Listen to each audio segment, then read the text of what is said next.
Dean, in trying to understand the nature of freedom, what does it mean to talk about God's freedom? People like to say God is the greatest possible being and knows everything, all powerful, all good, all merciful.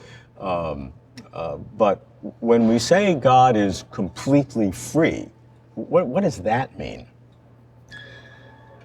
Well, so some people think that God's so free that God could just do anything. God could do things that we would regard as horrible, terrible. If God did them, they'd be okay. And I think that conception of God and morality is flawed. There are things which, if God did them, that wouldn't make them good. The question is not whether make them good or bad. The question is, can God do them if God wants to? Some people would say God can't sin, therefore it's impossible for God to sin. It's like logically impossible, and therefore God is not free to sin. Right. So let's say we agree that morality sort of is objective and there's facts about it. And then the question is, could God do things that are bad? And I think that a God who is worthy of absolute worship, trust, adoration, and so on, ought not to be able to do. But there's a difference between ought not and cannot. Right. And what I should have said was a being who could not possibly do these horrible things, do anything bad, is better than a being who could. I can argue the opposite. I can say a being who is able to it but doesn't do it is better than a being that is impossible to do it. I can see a reason why you might say that. And the reason you might say that is because you think free will is obviously a good thing.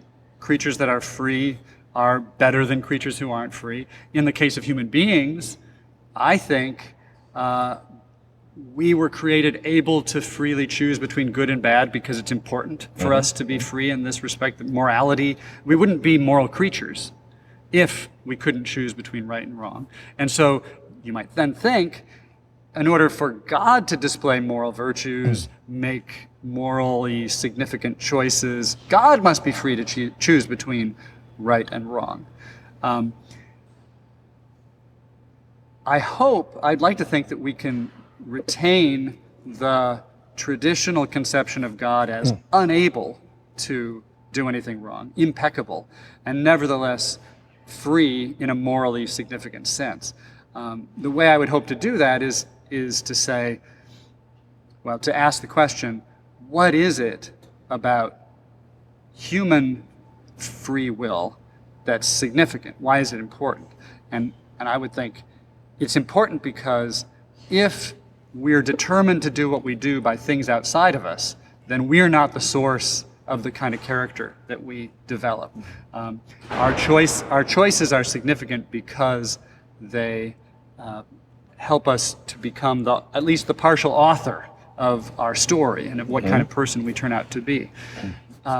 Now, if we were created by God with a certain kind of character, with certain kind of possibilities, and we're completely constrained in what we do by things that are outside of us, then we wouldn't be free.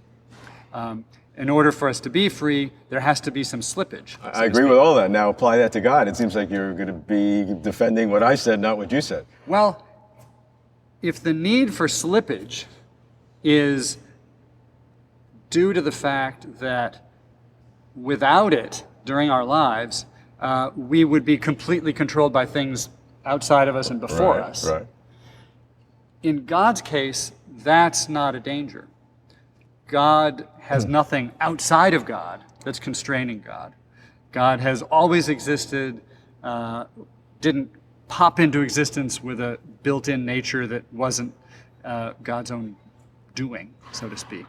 So the things about us that require that there be indeterminism in our lifetime in order for us to be the partial author of what kind of person we turn out to be, those threats to our autonomy, they're not there for God. Right, I understand that.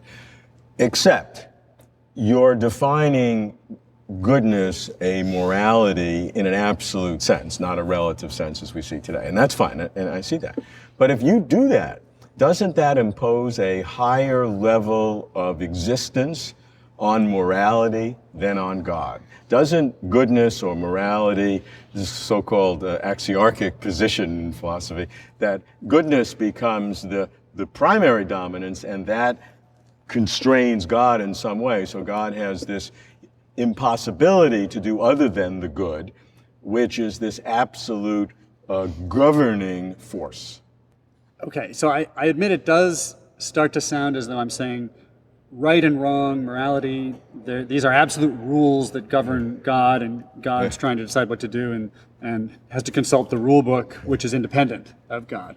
And I'm a bit torn on how to think about this, actually. When I first read the Euthyphro as an undergraduate, Plato's Dialogue, I was convinced, right and wrong has to be independent of God. It's like mathematics. God didn't make 2 + 2 = 4, and like he could have chosen 5. That's just how things had to be. It's built into the nature of reality. And part of me is inclined to think that morality is like that. It's built into the nature of reality that certain things are wrong, certain things are right. There's another position which is not so extreme as divine command theory, which is whatever God commands is right. But it's due to Robert Adams, a philosophy professor who defends a kind of intermediate position, which if there, although it's impossible, if there were no God, then what's right and wrong, there wouldn't be definite facts about it, or it would at least be different. But because there is a God, when we talk about right and wrong, the best player of the role of rightness and wrongness has to do with God's commands. That doesn't mean God could command anything and it would be right or wrong, but morality is somehow grounded in God's attitudes. So what are the implications of that overall for God's freedom? God has some latitude in deciding what is right and wrong. But not just anything goes.